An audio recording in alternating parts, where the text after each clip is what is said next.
तर नमस्कार मंडळी, मी दिनेश शिरोडकर, मी काजल शिरोडकर, मी शौर्य शिरोडकर। आम्ही सर्व तुमचं स्वागत करतो आपल्या यूट्यूबच्या नवीन व्हिडिओमध्ये। तर मंडळी, गणेशोत्सव सुरू आहे आणि आजचा 7वा दिवस आहे। तर मंडळी, आपण मुंबईतील सर्व मोठमोठ्या गणेश रूपी मूर्ती पाहिल्या, खेतवाडी, लालबाग, परेड।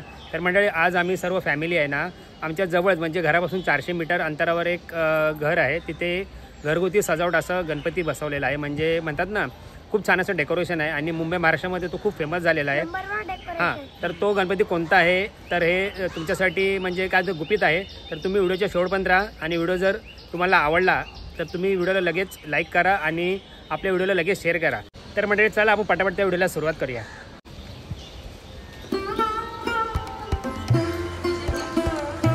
चला आपण आता आतमध्ये जाऊया। खाली लिफ्ट आहे, आता आपण इकडनं लिफ्ट पकडूया 6व्या माळ्यावर 603। शौर्य, पहिल्यांदा आला ना तू? नंबर 1 डेकोरेशन तुला आवडतं डेकोरेशन आहे? पहिल्यांदा आला, व्हिडिओमध्ये बघितलं होतं शौर्य?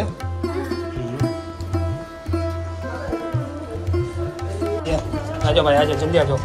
6 नंबर गणपती देखने आहे क्या? हाँ, ये सब गणपती देखने आते हैं, लय गर्दी असते इकडे। चला शौर्य, नंबर लागलाय, नंबर मग 21 दिवस आता नंबरच लागणार इकडे। मुंबईमध्ये जेव्हा गणेशोत्सव सुरू होतो तेव्हा आपण भरपूर असे मोठमोठे गणपती पाहत असतो, पण मी पहिल्यांदा माझ्या कुटुंबासोबत आमच्या मुंबईतील म्हणजे प्रतीक्षनगर येथील एक सुप्रसिद्ध असा घरगुती डेकोरेशनचा गणपती आहे, जिथे मस्तपैकी एक वाराणसी घाट उभारलेला आहे। खूप छान अशी थीम बनवलेली आहे। तर मी आलो आहे पॉलचा लाडका यांच्या घरी माझ्या पूर्ण कुटुंबासोबत।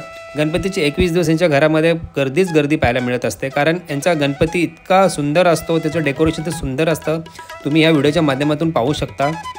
भरपूर प्रकारचे घाट तुम्हाला या व्हिडिओमध्ये पाहायला मिळतील। गंगा घाट आणि गंगा घाटच्या जवळची स्मशानभूमी तीसुद्धा एकदम बारकाईने ते बनवण्यात आलेलं आहे। छोट्या छोट्या नौका बनवल्या आहेत, त्याच्यात उंदीर आहेत। पॉल फॅमिलीने बनवलेली जी क्रिएटिव्हिटी आहे ना, ती बघून आम्ही खरंच शॉक झालेलो, एकदम शॉक झालेलो आहे।